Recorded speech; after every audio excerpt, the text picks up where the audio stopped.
నువ్వు దొంగచాటుగా తలుపు తెరిచి మొగుణ్ణి ఇంట్లోకి తెచ్చుకొనుంటావు. ఛీ! సిగ్గులేదే నీకు ఇలా మాట్లాడడానికి? నాకేంటే సిగ్గు, జరిగిందే కదా చెప్తున్నాను. మొహం పచ్చడిపోద్ది. జరిగింది చెప్తుందట. అసలు నీకేమైనా బుద్ధి జ్ఞానం ఉందా? నువ్వేం మాట్లాడుతున్నావో నీకన్నా అర్థం అవుతుందా? నాకేం అర్థమైందో నీకు కూడా అర్థమైందిగా.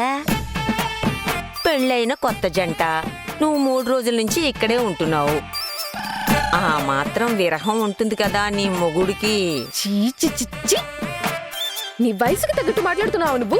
అబ్బో, మొగుడు అర్ధరాత్రి పూట ఇంటికొస్తే ముద్దు ముచ్చట్లాడి ఇప్పుడు పొద్దున్నే నేనంటే వచ్చిందంట. సిగ్గులేదా నీకు? అసలు మాకు ముహూర్తాలే పెట్టలేదు. అలాంటిది నువ్వు ఇలాంటి పిచ్చి పిచ్చి ఆలోచనలు ఎలా చేస్తావు? ముహూర్తాలు మేం పెట్టలేదు గాని మీ ముహూర్తాలు మీరు పెట్టుకోలేదని గ్యారంటీ ఏంటి? ఏయ్ పోవే, నీ నోట్లో నోరు పెట్టాను చూడు. నాది బుద్ధి తక్కువ. నా నోట్లో నోరెందుకు పెడతావులే?